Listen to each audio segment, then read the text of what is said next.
Gipasuspende sa Sangguniang Panlalawigan sa Lanao del Norte ang mayor sa lungsod sa Kauswagan tungod sa matud pa grave abuse of authority.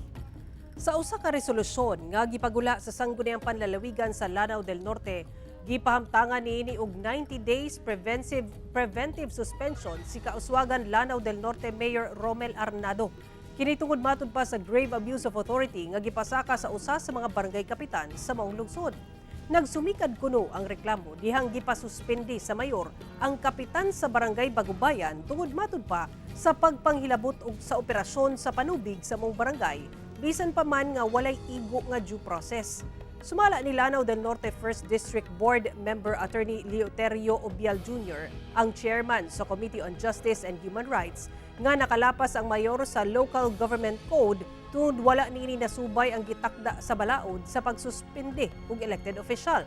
Gisulayan sa GMA Regional TV 1 Mindanao nga makuha ang kabahin sa maong mayor apan ni balibad una kini sa paghatag og pahayag sa karon.